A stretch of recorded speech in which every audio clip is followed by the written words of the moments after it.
Bienvenidos. En esta oportunidad, dentro de la resolución de problemas y continuando con el desarrollo del método ideal, vamos a la primera fase del método. Recuerden que en el video anterior los habían ido siguiendo la playlist, si no los invito a que lo vean por favor, es el método ideal para la resolución de problemas. Estamos en la primera fase del método, que es la identificación del problema. Eso es lo que vamos a hablar en este video. Bien, entonces, ¿qué vamos a tener aquí? Lo primero que vamos a hablar es que un problema va siempre asociado a una pregunta. Esa pregunta es como el eje de tránsito o de trabajo del problema. Algunos autores consideran que si no hay pregunta, no hay problema. ¿Sí? Bien, las preguntas en el lenguaje castellano las hacemos de manera explícita o de manera implícita. Creo que la mayoría de los lenguajes manejan este tipo de preguntas, aunque no me atrevería a apostar una mano. Pero dentro de nuestro lenguaje, digamos que esas son las formas en que nosotros hacemos preguntas.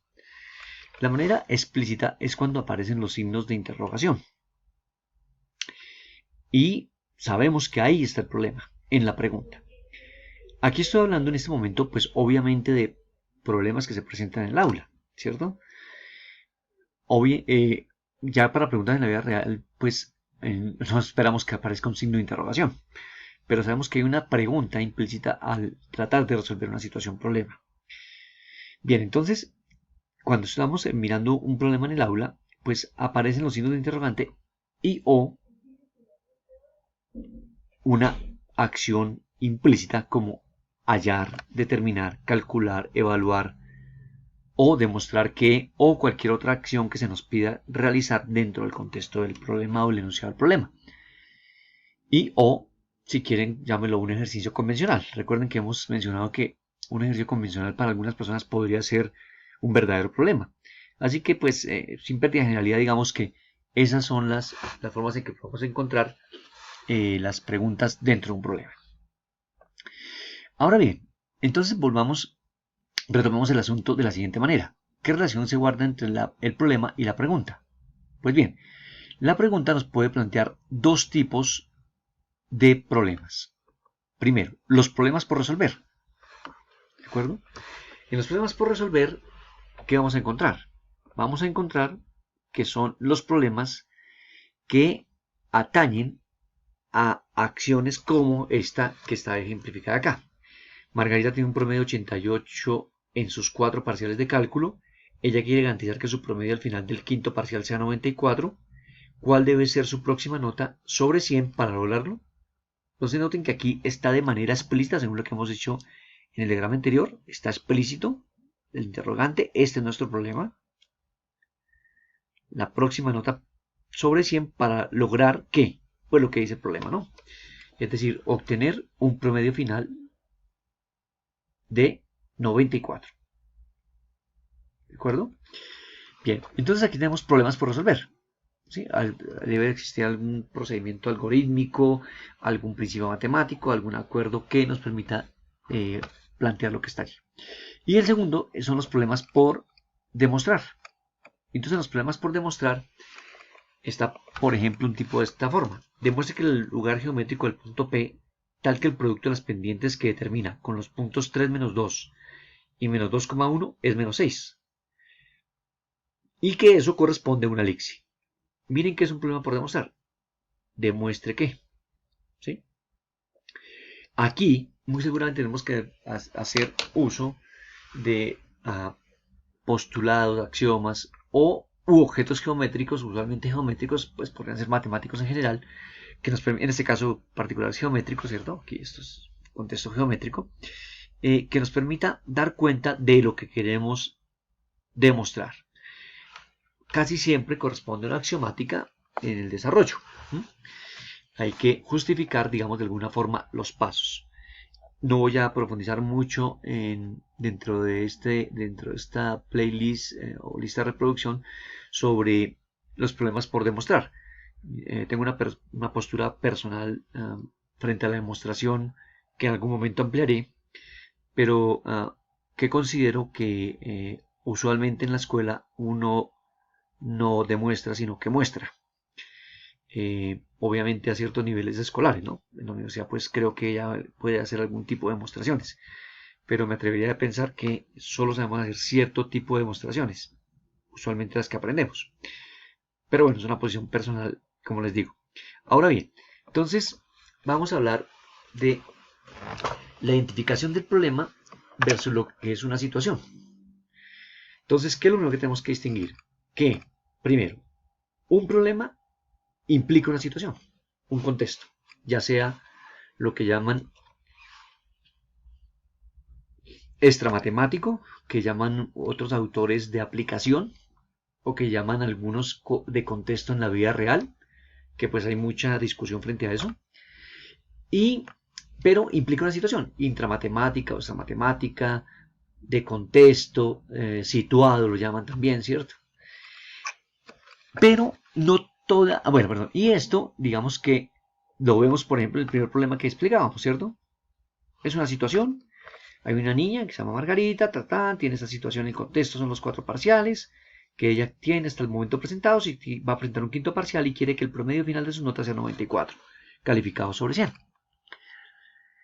Implica una situación, un contexto, ya sea intramatemático, o sea, forzado. Incluso hay muchos problemas en los textos escolares y los que llevamos al aula que son situaciones forzadas, ¿sí? Que posiblemente nunca se den en la realidad. Por ejemplo, recuerdo mucho un problema que se planteaba que era, se le pregunta a un campesino por el número de ovejas blancas y negras que tiene. Y este dice que si el doble de las ovejas blancas le restara el triple de las negras, el número sería el doble del cuádruplo de las ovejas negras que tengo. Y pues un estudiante alguna vez dijo, profesor, un campesino no contesta así. Y muy seguramente estamos de acuerdo, es una situación forzada que quiere pretender formar un problema de aula, pero que realmente, digamos, no es en un contexto real, es un contexto completamente forzado. ¿Sí? Bien, ahora bien, ¿qué ocurre? Que una situación, a diferencia de un problema, una situación no requiere o no implica un problema. Todo problema requiere una situación, pero no toda situación implica un problema. ¿Mm? Bien, entonces, por ejemplo, Margarita tiene un promedio de 88 en sus 4 parciales de cálculo. Ya. Miren que ahí está ausente la pregunta. No hay una pregunta, ni implícita ni explícita. Es una situación. Bien por Margarita, ¿no? Lleva un muy buen promedio, 88 sobre 100 en 4 primeros parciales, pues muy bien, ¿no? Pero pues es una situación, no hay un problema. A veces nosotros vemos problemas donde no los hay. Solamente son situaciones y creemos que una situación ya es un problema. No necesariamente. Hay situaciones que pueden implicar un problema y otras situaciones que no. ¿Sí? Por eso aquí decimos no necesariamente implica un problema.